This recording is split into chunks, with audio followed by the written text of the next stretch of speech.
ప్రపంచ శ్రేణి నాయకుల్లో ప్రధానమంత్రి నరేంద్ర మోదీ అత్యుత్తమంగా రాణించారని రాష్ట బీజేపీ నాయకుడు డాక్టర్ ఏలూరు రామచంద్రారెడ్డి కొనియాడారు.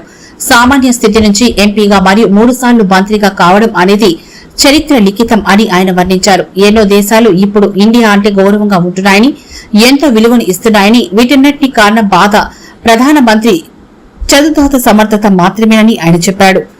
భారతదేశ ప్రతిష్టతను ప్రపంచంలోనే ఇనుమడింపజేసిన నరేంద్ర మోడీని ఎవరు కూడా విమర్శించడానికి ఆస్కారమే లేదని డాక్టర్ ఏలూరు రామచంద్రారెడ్డి స్పష్టం చేశారు. న్యాయం, ధర్మం కోసం నరేంద్ర మోడీ తపన చెందుతున్నారని, ప్రధానమంత్రి కార్యాచరణ కూడా ఆ విధంగానే ఉంటుందని ఆయన గుర్తు చేశారు.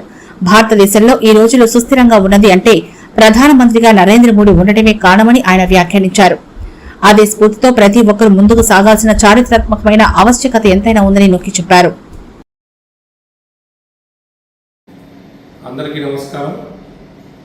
భారతదేశంలోని ప్రతిపక్ష పార్టీలో ముఖ్య నాయకులు తెలంగాణ ముఖ్యమంత్రి రేవంత్ రెడ్డి గారైనా, సీనియర్ నాయకులు శశిధరూర్ గారైనా, అలానే నేషనల్ వైడ్గా ఎన్నో పదవులు చేసినటువంటి గులాం నబీ ఆజాద్ గారైనా, ప్రపంచ దేశాల్లోని చాలా దేశాధ్యక్షులైన, ఆఖరికి పాకిస్తాన్లో ఉన్నటువంటి మేధావులు, కొన్ని రాజకీయ పార్టీలు, కొన్ని సంఘాల వాళ్ళని కూడా వారి ప్రసంగాల్లో ఎక్కడ చూసినా కూడా ఒక మంచి సందేశం జాతికి కానీ, ప్రపంచానికి కానీ, యువతకు కానీ సందేశం ఇవ్వాలన్నప్పుడు ప్రతి ఒక్కరూ వారు ఉచ్చరించేటువంటి 4 పేర్లలో మన ప్రధానమంత్రి నరేంద్ర మోడీ గారి యొక్క పట్టుదల, కృషిని వివరిస్తున్నారు.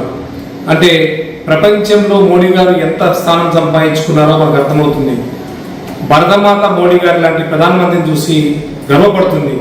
నా బిడ్డ ప్రపంచంలో ఇంత మంచి పేరు తెచ్చుకొని దేశ కీర్తి ప్రతిష్టలు పెంచుతున్నాడని. ముఖ్యంగా భారతదేశంలోని యువతకు నా యొక్క విజ్ఞప్తి, మోడీ గారి యొక్క జీవితాన్ని మనమంతా ఆదర్శంగా తీసుకోవాలి.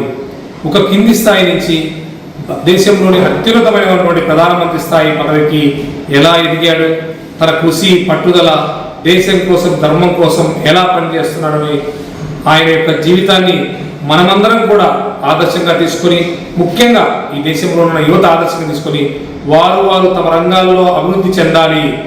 అలానే వారు కూడా దేశం కోసం, ధర్మం కోసం పనిచేయాలి.